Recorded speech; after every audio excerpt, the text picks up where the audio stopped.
कहा रे बाबू दहिया में ज़्यादा गर्मी बढ़ गया है, हमारे ज़मीन पर तुम जाकर कंप्लेन किए हो और ये कहते हो कि हमारा ज़मीन है। कब से तुम्हारा ज़मीन हो गया? हम जो कर्मचारी से रसीद कटवा कर रखे हैं, जो दखल खारिज करवाए हैं, वो फोकट में है। ये सब झूठ है और तुम सच हो। गर्मी उतार देंगे अगर ज़मीन तक आने की कोशिश किए, फिर से अगर कंप्लेन किए तो इतना मुकदमा ठोकेंगे कि सारा गैस निकल जाएगा।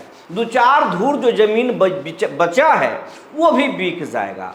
ऐसे आपको गांवों में भूमि माफिया और दंग दबंग अक्सर कमज़ोर किसानों को कहते हुए नज़र आ जाएंगे। लोग ये भी बोलते हैं कि ज़मीन का जो कर्मचारी है वो रिपोर्ट आज से नहीं कर रहा, हमारे पक्ष में कई सालों से कर रहा। क्या सरकारी सिस्टम झूठ बोल रहा है? तो वैसे लोगों से कहना चाहते हैं कि हाँ, सिस्टम झूठ बोल रहा है और इसका प्रमाण ये है कि सहयोग पोर्टल पर जो शिकायत हो रहा है उसके एक्शन में ऐसे कई सारे दखल खारिज रद्द हुए हैं। बहुत ऐसे मामले सामने आए हैं जिससे सरकार के भी कान खड़े हो गए। गांव में अक्सर ज़मीन जोतने वाले, दूसरे के ज़मीन पर बाउंड्री करने वाले, जबरन और दबंगई से कब्जाने वाले, दबंगई से विवाद की ज़मीन खुद को खरीदने वाले, ऐसे लोगों को सम्राट सरकार ने कल जो है चेतावनी दे दिया है। अब एक मीटिंग में, भूमि राजस्व विभाग की एक मीटिंग में सीएम सम्राट चौधरी ने साफ साफ विभाग के एसीएस को कह दिया कि इस दबंगई ज़मीनों पर दबंगई करने वालों को किसी भी सूरत में मत छोड़िए, उन पर मुकदमा दर्ज कीजिए और उन्हें हवालात में रखिए। क्योंकि जब तक गलत लोगों के दिल में खौफ नहीं होगा, कानून का खौफ, तब तक बिहार से अपराध मिटेगा नहीं। दबंगई तो किसी सूरत में नहीं चलेगा। अगर कोई दबंग है तो उसको बिहार छोड़ना पड़ेगा, वरना कानून के तहत उसे रहना पड़ेगा। सहयोग पोर्टल पर जो कार्रवाई हो रहा है उसे सम्राट चौधरी संतुष्ट नहीं है और उन्होंने साफ साफ अधिकारियों से कहा है कि सहयोग पोर्टल पर जो सरकारी विभाग के अधिकारी जो बहाने बना रहे हैं, लटका रहे हैं, अब उन्हें ठीक कर दिया जाएगा। ये कोताही चलेगा नहीं। अब तक 5 लाख से ज़्यादा आवेदन आए, लेकिन मात्र 27,000 ही इसमें लंबित है, बाकी को निपटा दिया गया। 150 से ज़्यादा ऐसे मामले निपटाए गए जो मील का पत्थर भी समाज में साबित हो रहा है। ये सब कुछ बताएंगे कि दबंगों के खिलाफ सम्राट चौधरी का क्या एक्शन प्लान है और जो गड़बड़ झाला कर रहे हैं सीओ, कितने लोगों की नौकरी पर तलवार लटक रही है, अब तक कितने लोगों पर एक्शन हो चुका है, आगे क्या प्लान है, दबंगों से सरकार कैसे निपटेगी, ये सब कुछ आज आपको बताएंगे। आगे भूमि सर्वे को गति देने के लिए और बिहार के गांवों में ये विवाद को ख़त्म करने के लिए सरकार क्या क्या कदम उठाने जा रही है। अगर आपकी ज़मीन पर किसी का कब्जा है तो डरिए मत, परेशान मत होइए, घबराइए मत, सरकार आपके साथ है। बस सरकार को कैसे बताना है और ख़ुद कैसे जागरूक रहना है, ये सब कुछ आज इस खबर में बताएंगे। जी नमस्कार, मैं हूँ विपुल कुमार और आप देख रहे हैं सूर्य बिहार डिजिटल न्यूज़। अब हम बिहार के तमाम रैयतों से, किसानों से, तमाम दर्शकों से, चाहे वो बिहार में रह के देखते हों या फिर बिहार के बाहर उत्तर प्रदेश, दिल्ली, राजस्थान या देश और दुनिया के किसी भी कोने में रह के देख रहे हो या झारखंड में बैठकर देख रहे हो, तमाम लोगों से मेरा एक ही आग्रह है, आप एक एक वीडियो को, लाखों की संख्या में एक वीडियो को आपने 1 करोड़ भी देखा है, 50 लाख, 95 लाख, 70 लाख, ऐसे आप एक वीडियो को देखते हैं लेकिन फॉलो नहीं करते हैं। ये हमें दुख के साथ कहना पड़ रहा है। ये हम खुद से नहीं बोल रहे, हमारे चैनल के आंकड़े बोल रहे हैं, आप रोज़ भी देख सकते हैं। अगर आप जो वीडियो देखते हैं, अगर आप हमें फेसबुक पर देख रहे हैं तो पेज को वहीं पर फॉलो कर लीजिए। आप अगर हमें यूट्यूब पर देख रहे हैं तो चैनल को सब्सक्राइब कर लीजिए, बेल आइकन का दबा लीजिए। ऐसा करने में ना पैसा लग रहा है, ना ही आपको मेहनत हो रहा है, लेकिन आपकी एक छोटे से सहयोग से इस चैनल को बड़ा होने में मदद मिलेगा। और ये चैनल बड़ा होगा, आपका ताकत बड़ा होगा और आपकी ताकत का ही नतीजा है कि अब ये भूमि सर्वे और भूमि विवाद का मामला बिहार में जोर पकड़ रहा है। तमाम चैनलों का ध्यान इधर सूर्य बिहार ने खींच दिया है। अब तमाम लोग आपकी बात करते हैं। सरकार सूर्य बिहार के खबरों पर, कई खबरों पर संज्ञान ले चुकी है, एक्शन भी ले चुका है। ये आपका ही ताकत का नतीजा है, प्यार का नतीजा है। तो चैनल को फॉलो कर लीजिए, सब्सक्राइब कर लीजिए।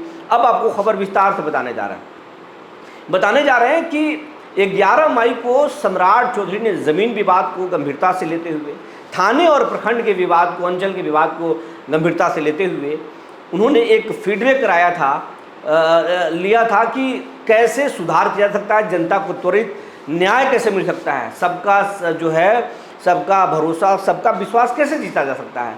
इसीलिए वो 11 मई 2026 को उन्होंने सहयोग पोर्टल लॉन्च किया और डायल 1100 लॉन्च किया, ताकि आपका कोई अगर नहीं सुनता है, चाहे वो अंचलाधिकारी नहीं सुन रहे हो, थाना प्रभारी नहीं सुन रहे हो, डीएसपी नहीं सुन रहे हो, एसपी नहीं सुन रहे, डीसीएलआर, एसडीएम, डीएम नहीं सुन रहे हो, तब आप मुख्यमंत्री को फ़ोन लगाइए। जब आप कहीं से भी आपको न्याय नहीं मिलता है तो या तो आप 1100 पर डायल करके मुख्यमंत्री के यहाँ अपना कंप्लेन दर्ज करा दीजिए, या फिर आप सहयोग पोर्टल पर अपनी शिकायत को लिख कर डाल दीजिए।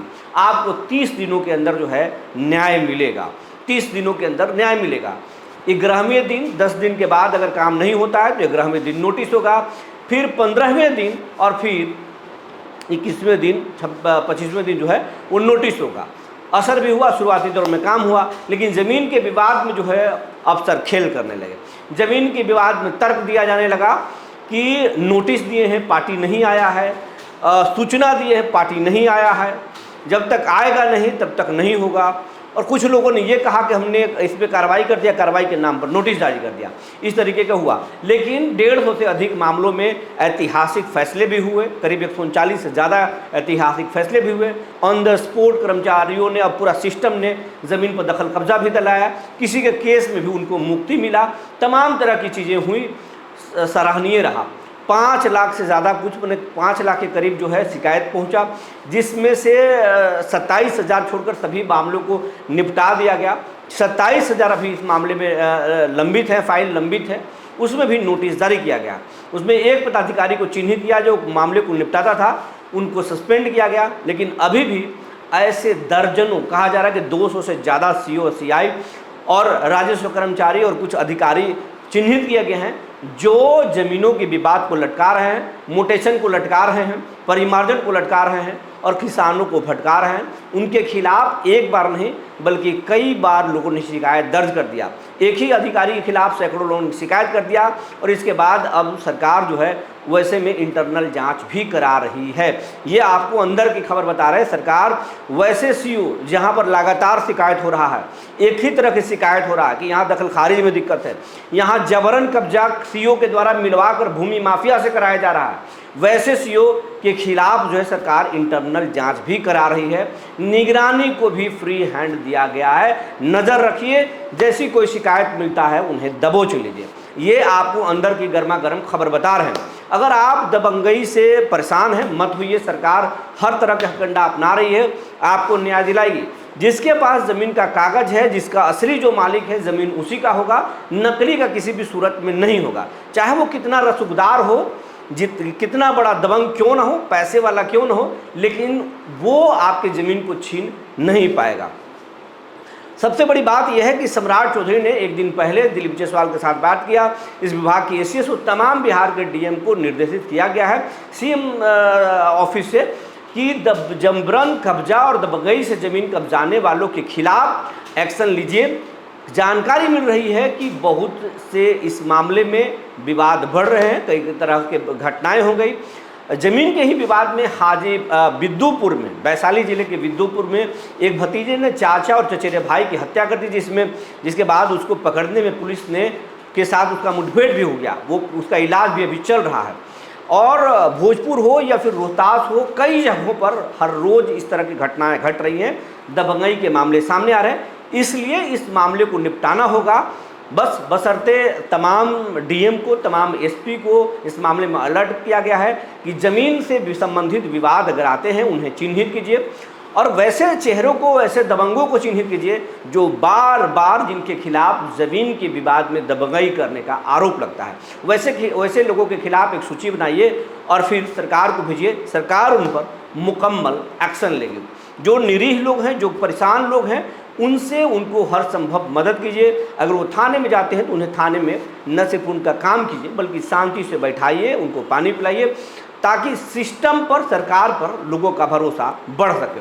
ये भरोसा हो सके कि सरकार हमारी सुन रही है। न्याय तो मिलेगा ही, लेकिन उन्हें भरोसा भी हो सके कि न्याय मिल सकता है, सरकार हमारे पक्ष में काम कर रही है। तो इस सम्राट चौधरी ने साफ साफ पुलिसिंग भी एक तरह से सिखाया, प्रशासन को भी कहा है किस तरीके से व्यवहार में बदलाव लाना है, जनता के साथ किस तरह से पेश आना है। अगर आपके ज़मीन पर कोई परेशान है, उन्होंने साथ साथ सीएम ने यह भी कहा कि शिकायत मिल रही है, सहयोग पोर्टल पर इस तरह शिकायत आ रहे हैं कि लोग ज़मीन के विवाद में जब सहयोग पोर्टल पर कंप्लेंट दर्ज करा रहे हैं तो फिर कई जो है अधिकारी इस मामले की जानकारी भूमि सर्वे को भूमि माफिया को दे रहे हैं, और भूमि माफिया झूठे मुकदमे में किसानों को फंसा रहे हैं। ऐसे कभी होना नहीं चाहिए। जानकारी जो है वो गोपनीय रखिए, जांच कीजिए, और फर्जी मुकदमा न हो, इस मामले में एफआईआर एसपी को भी निर्देशित किया गया है। तो खैर आपको बता रहे हैं, अगर आप दबंग हैं, दबंगई से ज़मीन कब्जा करने के माहिर हैं आप, तो थोड़ा सावधान हो जाइए, क्योंकि उल्टी गिनती शुरू हो गई है आपकी। और अगर आप परेशान हैं तो परेशान मत होइए, लेकिन झगड़ा मत कीजिए। आप किसी पर जो है किसी से झगड़ा मत कीजिए, कानून को आप हाथ में मत लीजिए, कानून को हथियार बनाइए, कानून से लड़िए, कलम चलाइए। दुनिया में कलम से बड़ा कोई हथियार नहीं है।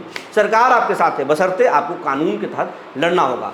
बस घबराना नहीं है, झगड़ा नहीं करना है, बस आपको जागरूक रहना है, सही जगह पर सही शिकायत करना है।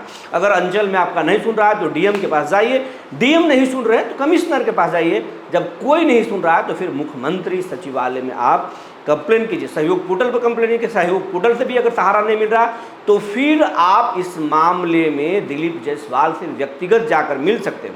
मुख्यमंत्री भी जनता दरबार लगाते हैं, आप वहां जाकर मिल सकते हैं, पूरी बात आप बता सकते हैं। अगर आपका कोई शिकायत है तो आप हमें लिखिए, हम आपके मुद्दे को उठाएंगे, सरकार तक पहुँचाएंगे। सरकार हो सकता है कि आपकी कोई मदद कर दे। हम ये नहीं कह सकते कि सरकार मदद कर ही दे, लेकिन सरकार की जो नीयत है वो नेक है। सरकार इस मामले को गंभीरता से ले रही है और भूमि सर्वे कराना चाहती है, ज़मीनों के विवाद खत्म करना चाहती है, इसलिए हम यह बात बोल रहे हैं। कुछ लोगों ने हमसे शिकायत भी साझा किया है, बहुत बड़े पैमाने पर लोगों ने मेल पर भी हमसे शिकायत साझा कर रहे हैं, अपनी परेशानी बता रहे हैं। वो ऐसे कुछ लोगों की कहानी हम बता रहे हैं। एक है ये लिखते हैं महावीर शाह हैं, और ये सरैया हुसैनगंज जिला सिवान के रहने वाले हैं। ये लिखते हैं हमारी मदद कीजिए, हमारी पुश्तैनी ज़मीन खाता नंबर 332 सर्वे नंबर जो भी लिखते हैं, जिसका मापी अंचल हुसैनगंज जिला सिवान ने किया है। मापी अंचल अमीन हुसैनगंज सीमांकन करवा लिए, पिलर वगैरह गड़वा दिया। दखल कब्जा के लिए पिछले 1 साल से सीओ हुसैनागंज थाना सहयोग से मदद ले रहे हैं। सहयोग पोर्टल, शनिवार जनता दरबार, भू अभिलेख और जनता निवारण और अनुमंडलीय सिवान में इन जगहों पर शिकायत करने के बाद भी हमारा दखल कब्जा नहीं हो रहा। ये मामला बहुत गंभीर है। अगर भूमि राजस्व विभाग के अधिकारी देख रहे हो, सिवान के जिला प्रशासन के लोग देख रहे हो, या फिर सरकार के कोई लोग देख रहे हो, मंत्री देख रहे हो, तो फिर मैं कहना चाहूँगा कि इस मामले की जांच कराई जाए। अगर इनके आरोपों में दम है तो उन्हें न्याय मिलना चाहिए, ताकि सिस्टम पर, सरकार पर लोगों का भरोसा हो सके। एक महेश राम हैं, ये लिखते हैं मैं हूँ समस्तीपुर जिला के और परेशान हैं। इनको बहुत सारे लोगों ने, इनका पर्चा ज़मीन का मिला है, लेकिन इन्हें कब्जा नहीं होने दिया जा रहा है। और वो लिखते हैं, इनका नाम सुभाष कुमार यादव है, जो इस मेल आईडी से भेजे हैं। ये बोल रहे हैं कि 50 महादलितों को परेशान किया जा रहा है, पर्चा वाले ज़मीनों के बावजूद कब्जा नहीं हो रहा है। ऐसे बहुत सारे लोग हैं। बहुत सारे लोगों ने कमेंट्स भी किया है, हम कमेंट्स आप हमारा देखिए। बहुत सारे लोग हैं, अधिकांश लोगों का कहना है जबरन कब्जा है, बार बार आवेदन करने के बाद नहीं न्याय मिल रहा है, क्या करें। वैसे लोगों को कहना चाहेंगे न्याय मिलेगा। आप डायल 1100 पर कॉल कीजिए, अपना कंप्लेन रजिस्टर कराइए, बताइए कि हमने कई बार कहाँ आवेदन किया, कोई शिकायत नहीं मिला। और सहयोग पोर्टल पर अगर आप पहले भी कर चुके हैं तो एक बार फिर भी पूरी बात को लिखते हुए कीजिए कि अब तक कितना बार कंप्लेन किए, कार्रवाई के रूप में ये हुआ या फिर कार्रवाई नहीं हुआ। आपको न्याय निश्चित तौर पर मिल जाएगा। बहुत सारे लोग ये बोल रहे हैं कि बकास ज़मीन का क्या होगा, गैर मंजूरा मालिक ज़मीन का क्या होगा। रिटर्न नहीं है, सरकार को रिटर्न डालना चाहिए। इस पर सरकार विचार कर रही है, जो अंदर खाने की बात है, रिटर्न पर बात कर रही है सरकार, विचार कर रही है। उस पर कुछ नए फैसले आ सकते हैं, तब हम आपको बताएंगे। आपके दिमाग में भी कोई सुझाव है या कोई खबर देखना चाहते हैं तो आप हमें लिख डालिए। आपके कमेंट का हम इंतजार है। तब तक के लिए धन्यवाद।